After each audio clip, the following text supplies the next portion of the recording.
अमरावतीच्या चिखलदरा तालुक्यातील जांभळी येथे 3 दिवसांपासून दूषित पाण्यामुळे 150 पेक्षा अधिक आदिवासींना जलजन्य आजाराची लागण झाल्याचं धक्कादायक प्रकार समोर आलेला आहे। यापैकी 23 रुग्णांवर जांभळीच्या जिल्हा परिषद शाळेत उपचार होते।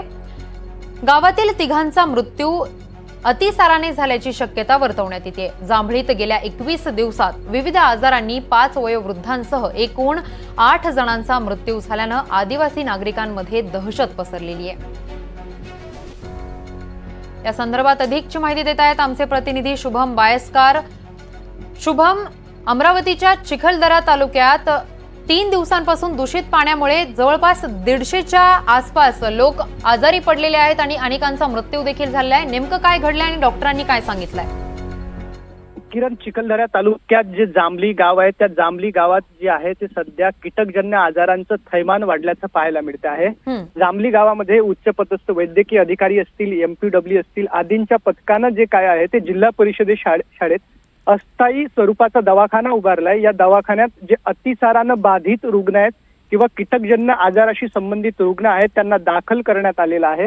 आपण जर पाहिलं तर सध्या 9 वेगवेगळ्या आजाराशी संबंधित रुग्ण जे आहेत ते जिल्हा परिषद शाळेतल्या अस्थायी दवाखान्यात उपचार घेतात। 23 रुग्णांवर जवळपास या ठिकाणी पहिल्या टप्प्यामध्ये त्यांना दाखल करण्यात आलं होतं आणि ही सगळी स्थिती पाहता आरोग्य विभागानं जांभली गावात सर्वेक्षणाचा निर्णय घेतलेला आहे। धुरळणी फवारणी सारख्या उपाययोजना त्या ठिकाणी सुरू केलेल्या आहे। तुर्तास गावामध्ये पाईपलाईन लिकेज झाली होती आणि त्या लिकेज पाईपलाईन मुळे जे काही आहे ते अतिसाराचे रुग्ण जे आहेत ते समोर आल्याचं सांगितलं जात आहे।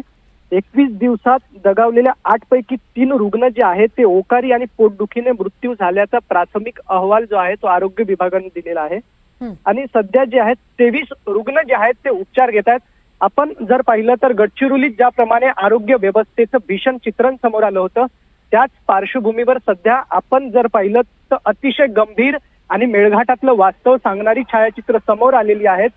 जिल्हा परिषदेच्या शाळेवर अगदी खाली फरशीवर रुग्ण जे आहेत ते उपचार घेताना आपल्याला दिसत आहेत। किरण, अगदीच धन्यवाद शुभम, तुम्ही दिलेल्या सविस्तर माहितीसाठी।